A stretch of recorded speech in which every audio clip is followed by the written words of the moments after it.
welcome to another episode of The Healthy Enterprise. My guest today is Eitin Akirav. Eitin is a dual-focus biotech leader in scientific innovation as well as business strategy.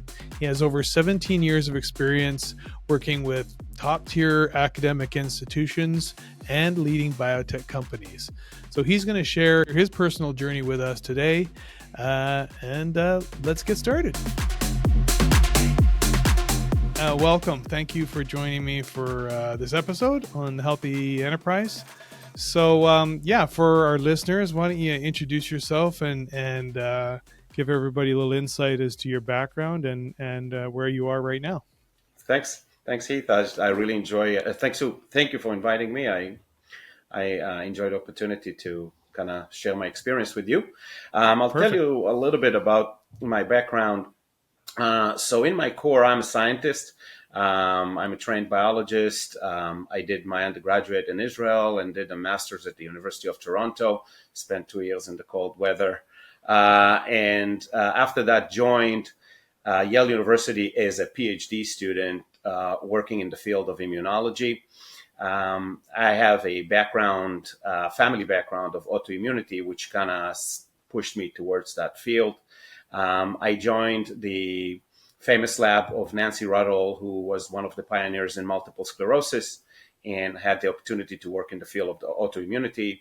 And when I completed the work, I really felt that I wanted to make a clinical impact, not just do basic science for the sake of science. Right. I joined the lab of Kevin Herold, also at Yale, and it was my first foray on working on clinical assets, mainly diagnostics and therapeutics. I completed my training and moved to NYU as a professor. I spent about 7 years training students, medical fellows, and so on, publishing papers, and had the wonderful opportunity of having my work patented and licensed. And that opened yet another level of recognition that, hey, you can actually make an impact through industry. You don't really have to do everything through academia. And in 2017, I closed my lab, left my academic position, and joined biotech companies called Enzo Life Sciences. That was my first exposure to industry. And since then, I've been floating between academia and industry. My last gig was at Harvard University. I was director of business development and the office technology development. And today, as of about 6 months ago, I started my own consultancy firm. The name is Konkai Consulting. Konkai is a Japanese word that means right now, because I'm pretty proactive and I believe in right now. Oh, that's a good. That's pretty much it. How did you manage the transition from academia to corporate? Wonderful question. I get asked that question all the time, and I think there are two layers. There's what I call your inner circle, what you can actually do, and what other people perceive you as doing. Many people look at the academic track as almost a track to retirement. At least that's my generation when I was in school. Today, it's a lot more fluid, and I think for me, the biggest issue with the transition is how do you take those skills that you developed as an academician, which is technically running a small business. I ran my own lab. Yeah. I hired and fired. I published papers. I brought about $3 million of external funds into the lab to support it. So I think ultimately, can you communicate it to the private sector? And if you do it successfully, and you hit the right person that believes in you, I'm willing to talk about that too, the importance of mentorship in your career. Mm-hmm. I think that is a transition that is not, I wouldn't call it smooth, but it's not too rough either. Right. Well, let's talk about that. It's more about mentorship. And I guess moving from as a professor working in an academic environment, you are the mentor. And then you transition into the private sector. And so did you have to find mentors for yourself at that point? Yeah. So I think you're 100% correct. In a way, you're always being mentored. It could be your Right. parents when you're younger. It could be your friends, could be your family. I've been really blessed to have good mentors during my academic track. Um, and when I made the transition, I was actually hired by the former CEO of Enzo at the time, who, for whatever reason, saw that I can run a business development operation. I mean, I'm a scientist. I hold pipettes and publish papers. Right. Right. And I worked together with Kara Cannon, the current CEO of the company. And it was really both intense in many ways, but very constructive and fruitful because they help you fill those gaps which you should be able to fill on your own, but it just accelerates the process. So getting Right. mentors like that, that's important. Of course, I had mentors outside the company that can always help me through my next level. Yeah. Yeah, sure. People you meet along the way, and Yeah. you keep tying them in. Yeah. So from yeah, I guess another area that would be a bit of a change in that transition is leadership, is understanding. Were you leading teams of people? I guess in both cases you were, but were you in a position where you had to lead more teams or more people when you were in the private sector? Yeah. So again, team leadership really happens when in academia, at least, when you set up your own lab. Nobody really prepares you for it because Right. you're always a mentee. Officially, you're either a grad student or a postdoctoral fellow, what have you. You do research. But I mean, I always enjoy human interactions. I'm an extrovert. So for me, I always seek companion and working with people. So even as a postdoc, I always try to get involved with mentoring undergraduate students and other students that came over. So leadership and kind of handling your own team at the end of the day, uh, luckily for me, came pretty naturally. Right. So once I established that in academia, I was then able to make a relatively, I would say, small adjustments to industry. I Right. think that's a fair statement.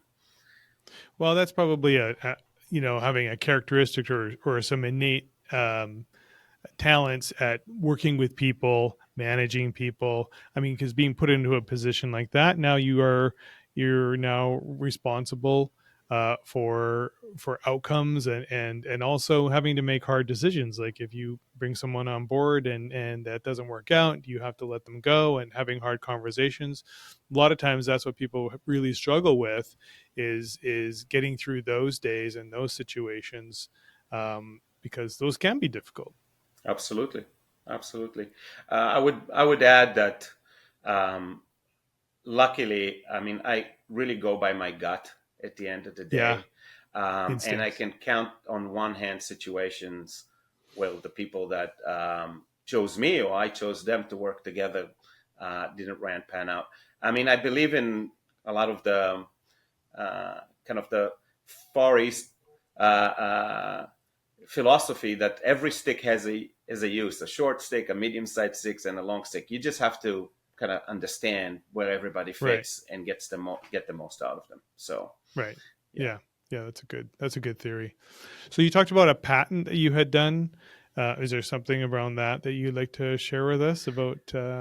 Yeah, absolutely. Yeah.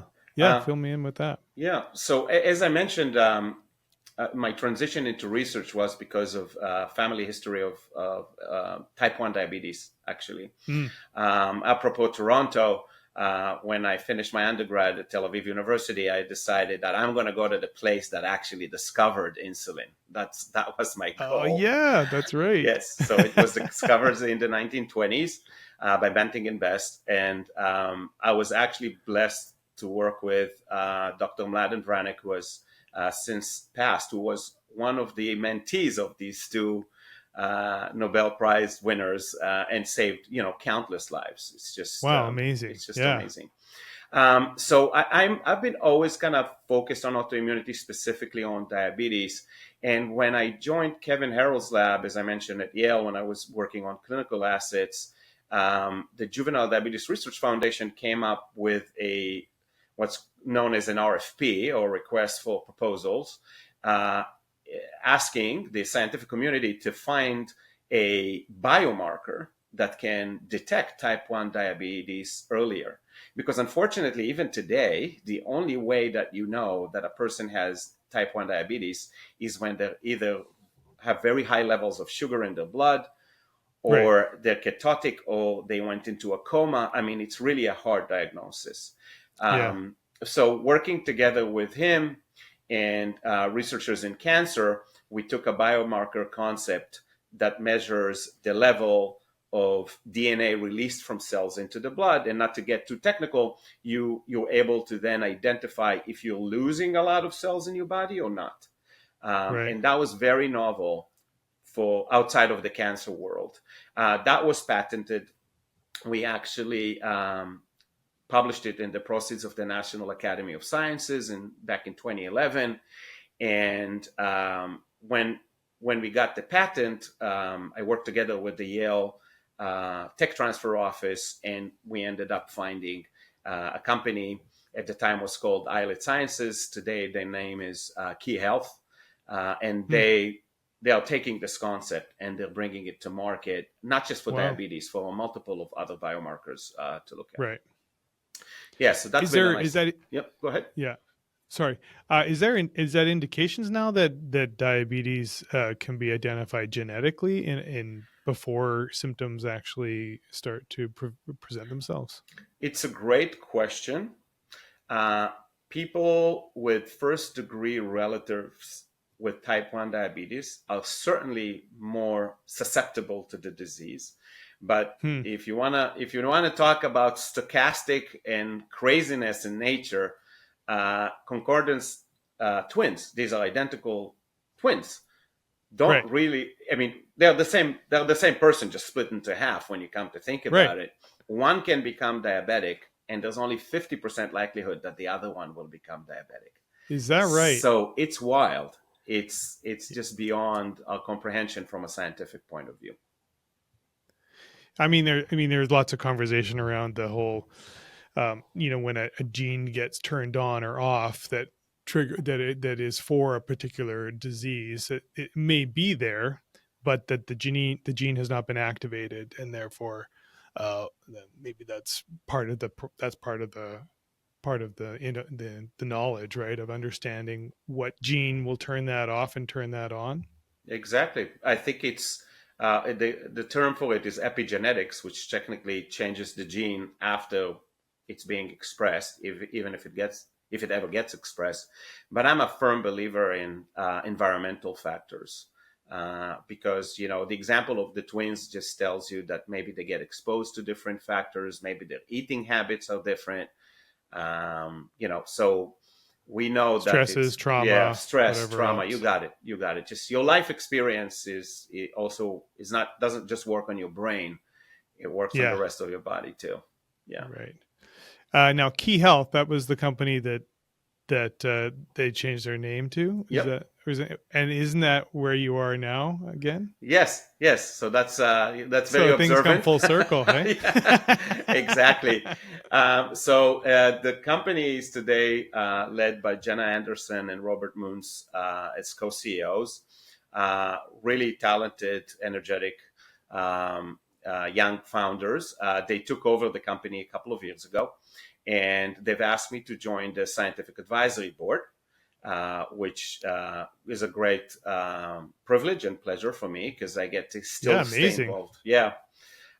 So they, for a couple of years, I served on the SAB, and then to your point, which you just raised, I recently joined as a bona fide consultant, working on building up the proposition to other indications, not just to diabetes. So that's very exciting to me.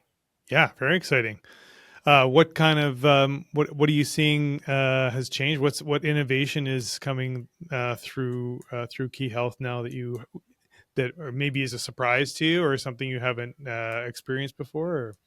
Yeah, so I know some of the stuff that they do is still being developed and on the background, but I think what I really like about them today, in the past couple of years, is that they're really holistic. They really believe that not a single biomarker would determine the outcome of whether you're going to get sick or not, or whether you're getting better or not. So the fact that they have such a holistic view and they combine different biomarkers together, that is going to be a huge added value for patients, but also for clinicians, because a lot of the times the doctors just they can't diagnose a disease until certain checkbox have actually appeared. So if you can check those boxes before any serious symptoms actually started, I think that would be a huge advantage, and I really support that mission. And then understanding that in advance, I guess the person can actually is there something that the actual person can do to avoid the disease, the onset of the disease? Then is that the idea? So it's almost more preventative than reactive. So if we still talk about autoimmune diabetes or type 1 diabetes, which is very different than type 2 diabetes, and I can talk Right. a little bit about that too, because the assay we developed is good for all diabetes. We published it for gestational diabetes, for type 2 diabetes, for type 1 diabetes. So to your question, unfortunately, once that chain reaction, that domino reaction starts with the immune system, it's relatively hard to stop it. Now, another project I worked on together with Kevin Herold through the biomarker was the anti-CD3 therapy. And again, not getting too technical, but it's almost like a stop sign for the immune system to stop. And he's been a pioneer in this immune tolerance type of approach. And it actually is today commercialized by Sanofi. The drug is called, the antibody is called teplizumab. And it is an intervention for people who are about to become diabetic. Amazing. Yeah, it's amazing. And the jury's still out on whether it will block it completely or will it delay the disease. But having a milder disease is normally associated with better prognosis at the end of the day. So really helpful, really hopeful that the real world evidence will show that it's going to be beneficial. Right. That's good news for a lot of people. I know, because it was just, once you get diagnosed or pre-diagnosed, you're almost like waiting. It's kind of waiting for it to happen, which is a horrible situation to be in. And it affects children. It's mainly in individuals under 20. It's just... Is that right? Yeah. So is it increasing? Is that increasing? So there is a steady increase in juvenile, they call it juvenile diabetes. So there is a steady increase. Nobody really knows why, but it's been increasing in the past few decades in relative proportion in the general population. So it is increasing. Nobody really knows what's the underlying cause for that, but it's good to know that there's some sort of intervention that you can take when that happens. Yeah. Yeah. What kind of technologies are you guys are you experiencing in any of your consultancy arrangements? What kind of technology are you leveraging and able to take advantage of that's kind of hit the market? I mean, there's tons of things coming on now with AI and other innovative approaches to, particularly in healthcare and life sciences. So anything you're taking advantage of or you're seeing being implemented that's interesting? I think AI is definitely a buzzword. A few of my clients are playing in the AI world. To me, AI is I know that there's a lot of discussion on whether it's one day going to destroy us or what have you. I think ultimately AI is going to be almost like an auxiliary tool that people will use, particularly in the sciences. I don't think it will fully replace a human. Maybe it will, maybe in 100 years from now, but I don't think in my lifetime. And I keep joking with some of my clients that, it took me 2 years to screen Google, PubMed, what have you, before you actually start to understand it. And this thing just spits it out in about 30 seconds. Uh, Yeah. you have to spot check it. Sometimes I get some wild things when I do I queries. know. It has a mind of But its own yeah, almost. exactly. They call it hallucinations, right? So the AI can actually go to areas that it doesn't make Yeah. any sense, but I guess from an algorithm point of view, it does. Yeah. Yeah.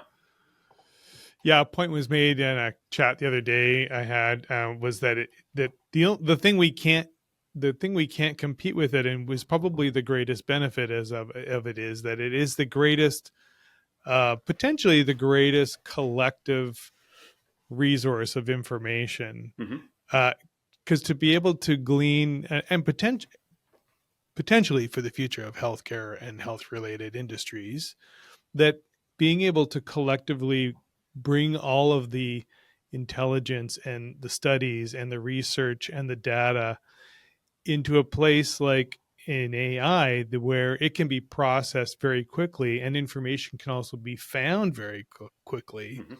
can probably be one of the greatest benefits, um, to humanity that we know of, is that we can't, though no one person could actually research all the information, all the data that it could be actually accessing as quickly as it can.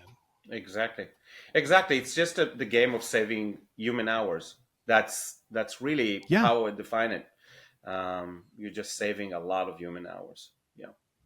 yeah. And I mean, a lot of times in health too, whether it's medical practitioners or healthcare providers, whatever. I mean, they're only working off data anyways. Every time they take you submit blood work or what have you, they're pulling back data, and they're just comparing data with other data to come up with some sort of prognosis or diagnosis. And so the faster that can be done with more variations of the same kind of data would be just beneficial. So yeah, but you're right. I mean, it still has to be verified and cross-checked, and because Exactly. even even for writing a blog, you can't let it go without reading it through, because Exactly. Exactly. Exactly. I think you're 100% uh, correct. I think you're still going to have to be somewhat of an expert in the field if it gets really technical. So you can spot check it. Make sure it makes yeah, sense. Yeah. yeah. I don't think, yeah, we still need people. We still need people, because people can actually find errors, especially experts, right? When they're looking for certain things, yeah, I think it's much easier for them. Life sciences is growing very quickly in a lot of different directions. Um, what do you see the next big disruption in that area? Yeah, I think that's a great question. Um, we've seen the really, I mean, sort of a word of miracle of cell-based intervention, especially in oncology. I personally know people who are alive today because of that particular of technology, where you can re-engineer a cell that comes from the body. In most cases, it is an immune cell of some sort, a T cell or B cell, Mm-hmm. make it into a smart weapon, if you will, a very smart and targeted weapon, put it back in the body and eliminate the tumor. But we know that that method is just not perfect. It's not there yet. And to me, the biggest disruptors, at least in the field of oncology, will ultimately be whether we can generalize this method of re-engineering the immune system, either doing it inside the patient or doing it outside the patient, as they call it, off-the-shelf cells, which is crazy. Right. I mean, who could think about off-the-shelf cells 10 years ago? It's not a supermarket, right? It's kind of interesting. So I think that's it. But the flip side, and making it affordable, which is one of the reasons you want off the shelf. It's Right. very expensive today to do. Yeah. But on the flip side of it, I think it's the ability to maybe go beyond cell-based therapy, right? A lot of viral-based therapy, like adenovirus that people have used for gene therapy, which Right. has a lot of detrimental effects, and you can't treat patients with those repeatedly because your body will start rejecting the virus. Um, Right. Ultimately, if if there's a way to crack that nut and actually bring it so it could be a generalized therapy, I think that would be a huge disruptor. Because then you would look at Right. diseases that today require chronic treatment, which, by one or two administration of cell therapy, you're cured. I mean, medicine doesn't really talk about cure today. We're in an era which is disease management. Yeah. Um, Yeah. yeah, so I think cure would be a big disruptor. People will think about the actual cure. Yeah. Yeah. The word cure is loosely used. I guess we have the idea of a cure is can be a very long process. It's like, you're cured within 5 years, or Right. if nothing else happens, right? We clarify you, we as a cured survivor of X cancer after 5 years, or after 2 years, or after 4 years. Um, Something else that's come up is the customized medications based on genetic information. Particularly in cancer treatments, where they customize the chemo drugs, or whatever drugs are being prescribed, to maximize outcome and minimize side effects. What's your thought on that area? Yeah, I think that would be brilliant. I think there are already companies that would offer um, direct phenotyping of your own tumor, both from a genetic and non-genetic, like proteins and so on. So I think that would be huge. I would add to that we know that cancer evolves. Unfortunately, tumors do have a way of finding, it's the nature of evolution, has a way of finding ways around therapies that you introduce. So you can Right. imagine you always kind of play a little bit of a catch up. Right. But I think ultimately, if you're able to, in real time, understand where the tumor is moving, you can imagine, and you have, of course, the drugs available on the shelf. That's not always Sure. available. I think in that situation, you definitely will be able to kind of do a little bit more of a catch than wait for it to happen, and that's going to have an impact on the outcome and the longevity of people with cancer and other diseases, not just cancer. Yeah. Yeah. Yeah, it's a balancing act between, you know, and leveraging all this technology and innovation, while still, having a human touch. I think you've mentioned it earlier, is that most people in the industry are their goal is to help others, is to find some way, through whatever area of expertise they're in, some way that they're going to improve someone else's life, or find a cure, or save people's lives. But then we've got all this technology now and all this innovation. So do you think that can get lost, in that combination? I'm not sure that it would get lost. I think that the balance between the financial incentives and the real, I mean, I believe almost everybody I've met so far that has done research at one level or another really wants to better humanity. I mean, Right. really. God knows people don't go into that for the money, because you really make no money when you're in grad school and as a postdoc. It's just not, Right. that's not the incentive, including myself when I started my research.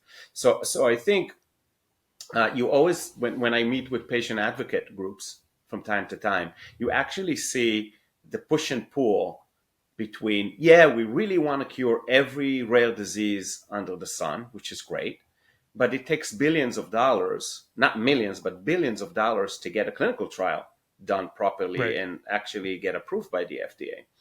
So I think a lot of the times, some companies, biotech companies and pharma companies, will make an economic decision because it is a full profit world that we live in, Right. particularly in the United States, which is Yeah. driven by profit, also in the healthcare, which is different from Israel or Canada or other places with more available, global available Public health. Yeah. public health and so on. So yeah.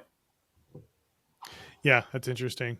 And I mean, it's I've had talked about this too, how overcomplicated that is, how that process of getting it to the human trials uh, process is too long, too complicated, and that they should be fast tracking things. And I don't know if there's a way around that, but that takes a lot of that takes a lot of work to try and change that system. Yes, yes.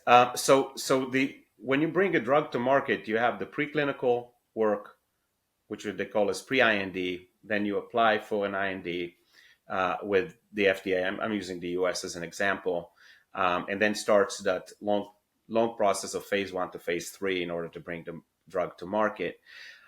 Going back to your point about AI, I think it will definitely shorten the time and the effectiveness of how you design your trials. And that should automatically translate to cheaper cost of bringing drug to market, and hopefully cheaper cost to the patients when they're actually, or to the, in the US again, it's the health insurance providers to actually approve it and put it as part of the medication basket that they offer to the patients. So AI, and going back to AI, would have a significant impact before you do it.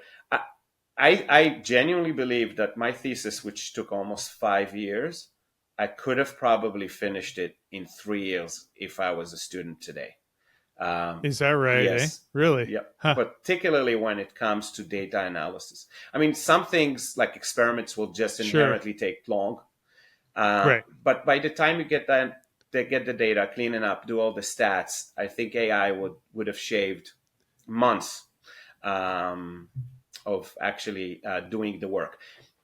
Familiarizing yourself with the topic, we are the bottleneck today. The humans are the bottleneck. That would have taken me the same amount of time probably, but doing the work would have definitely been shorter.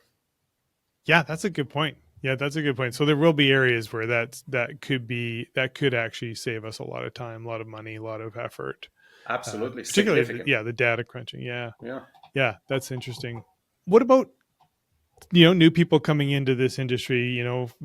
Following your footsteps. What do you? They're entering a kind of a different world. What advice would you give somebody who is coming in and maybe following the similar route you took with your career, or maybe what would you advise yourself if you could talk to him 20 years ago? Yeah, I think the Frank Sinatra song "I Did It My Way," so no regrets. I think I think I've been really blessed in every step of my career. I can't think of a way that I would have changed my career trajectory. I do get questions from particular people who are looking to go into a terminal degree, like a PhD or PharmD or one of those, right? And the question I really ask them, which is, to me, it's not the $1 million question, but the 5 year question, because you're going to commit 5 years of your life, right? Yeah, The question I ask: are you doing it for the 3 letters after your name, or are you actually doing it in order to use the skills that you obtain? And you'd be surprised how many people tell me that I really want to be called a doctor when I grow up. really. And I mean, I'm not, everybody can do, whatever they see fit, but Sure. I know that if that would have not been a motivator for me. I did it because, again, I was interested in diabetes, and I really, really wanted to be part of a cure. So to answer your question is, if anybody is choosing any type of career track, make sure you have the passion, I would say. And I would say, if you went into a certain track, it's not the end of the world. You can always pivot. I mean, I pivoted from academia to biotech, from biotech to CRO, from CRO to back to academia, but on a business side of things, on a business development side. And today I have my own consulting firm. So it's a beautiful thing to live in North America. I think Canada, the US, Europe, they offer a lot of opportunities. We're no longer stuck in a certain class or a certain status. So Right. you can pivot. You just have to decide to do it. Right. Ultimately, yeah. Yeah. I think that's good advice. And don't do it for the letters. No, don't do it for the. I mean, maybe that's a motivator. I don't know. It never really spoke to me, to Yeah. to do it just for the letter. You have to have a cause, especially in science, and because it does demand a lot. I mean, I think Yeah, I bet. when I was a student, I worked 24/7. I mean, Yeah. literally 24/7 in the lab and at And home. what was it about diabetes? Was it something from your past? What was it that drew you to that particular Yeah, disease? so I have a family member with type 1 diabetes, and that really Oh, okay. what pushed me. In my third, so undergrad in Israel is actually 3 years, not 4 years. Oh, It's the same yeah. amount of material. They just cram it down in 3 years for many reasons, including the mandatory military service, which you're already 21 when you go to school, so Right. you're older. So they do it in 3 years, and in my third year, I was gun ho on going to vet school. But that event in my life just changed my entire perspective. And I said, hey, I'm acquiring tools that can actually move science forward for this particular indication. And then I started working on it. And I worked on MS too, because that was what my lab was focused on. So, Hmm. yeah. Interesting. And that took you down that path. So and now, as a consultant, you're running your own business. Um, what are some of your challenges? What do you struggle with that? Because Yes, it's a different beast. it's a different beast. I think the biggest challenge I would say in consulting is to be able to convey your value to your buyer at the end of the day, right? I love the Consulting Bible book by Alan Weiss. I don't know if you had a chance to read it, but Hmm. I think he's a smart individual. He does a lot of corporate training and so on. But the point of it is you have to convey the message that your job is really to make the the buyer or your client better. I mean, you're here to Right. make themselves to make the business better, to make the process better, to make whatever better. So I think um, to me, marketing myself is a new experience. I haven't really marketed myself from a consulting angle. Funny enough, science, you have to sell yourself all the time. People think you just Right. sit in the lab, but it's not true. You publish papers, you give talks, uh, Get funding. funding. Oh yeah, yeah. You have to sit in multiple review panels in order to get recognitions. Yeah, you're always pitching. You're always trying to Yeah, get attention, right? yeah. Yeah. In Yeah. every profession, but I think in sciences it's on a larger scale because you have to make a lot of noise, and it's the same in consulting. You just have to build a reputation for yourself. So that is Right. something I'm working on for sure. And how do you do that? Oh, so I am a big uh, proponent of LinkedIn. So LinkedIn for me has been a wonderful tool.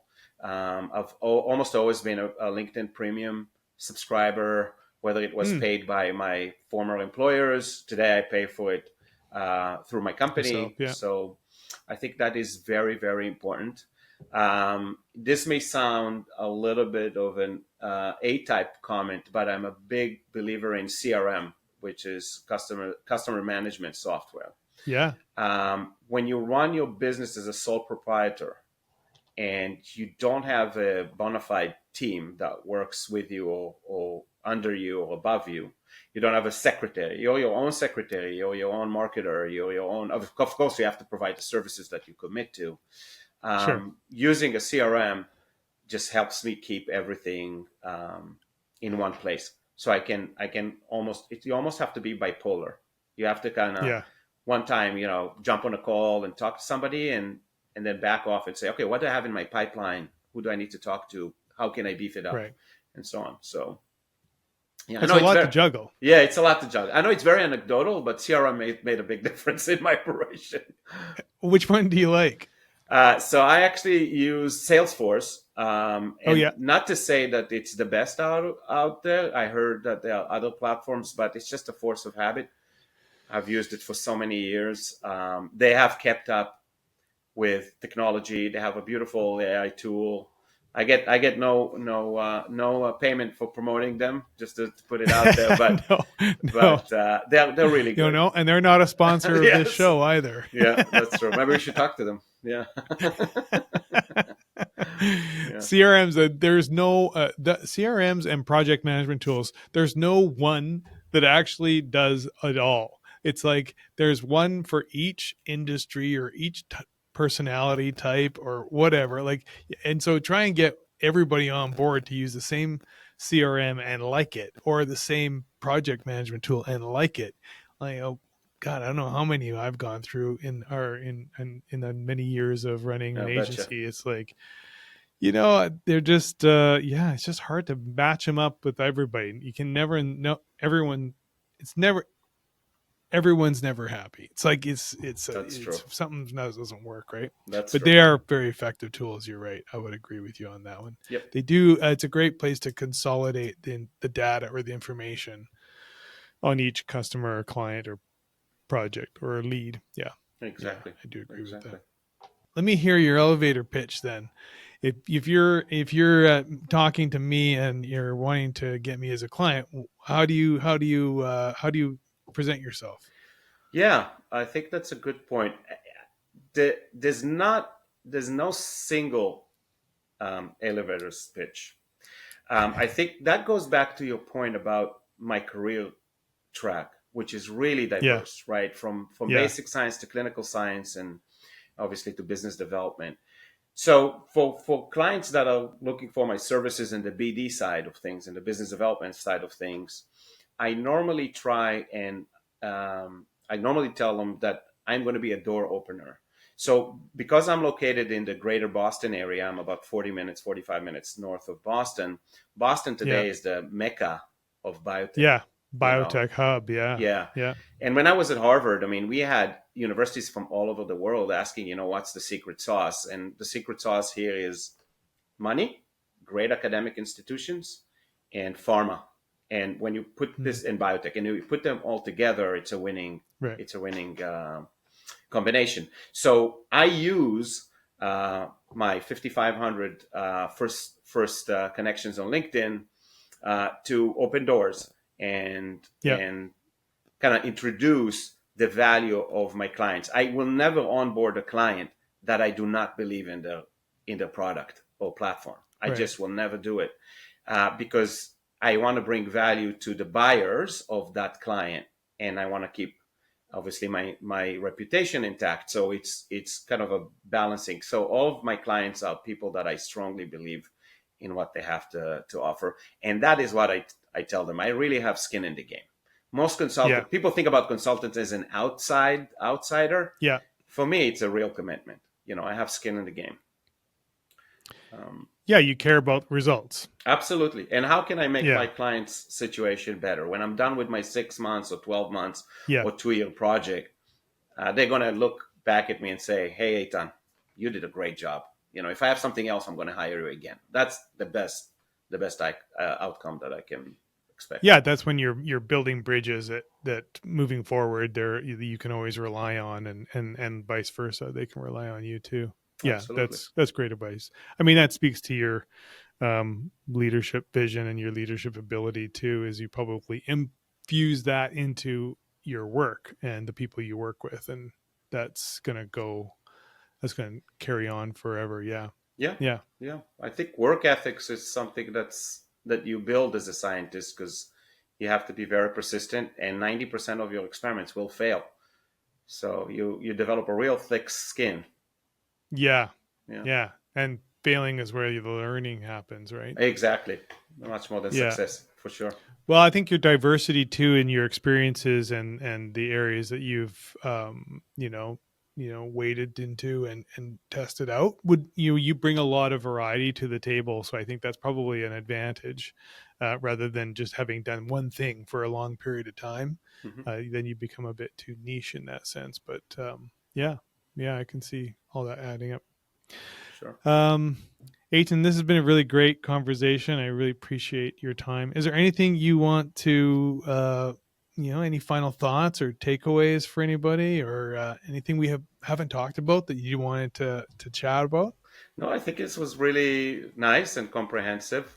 I certainly have my wheels turning now as you ask me questions, because when you work on your own, you don't have a lot of interaction where people ask you about your own business and so on. So I Yeah, really yeah, yeah. appreciate it, and I really appreciate the opportunity to be here and speak to you. Yeah, well, I appreciate you. So thank you very much. And yeah, thanks for coming on the show. Very enjoyable conversation with Eitin today. I liked hearing about his leap of faith journey from academic to private consultant with his company Konkai Ventures. He's absolutely right. When you go out working for yourself, you're wearing a lot of hats. And so one tool that he recommended is a CRM to help keep you organized and keep track of your clients and their activities. He also offered a great resource, a book by Alan Weiss called $1 Million Consulting. So that might be worthwhile checking into. And I really appreciated his perspective on setting a standard of integrity around selecting clients and to work with, and that he has to believe in the product or service they're offering before he can get on board and provide them with his expertise. So great position to take. So that's it for today. Thanks for listening and stay healthy. Bye-bye.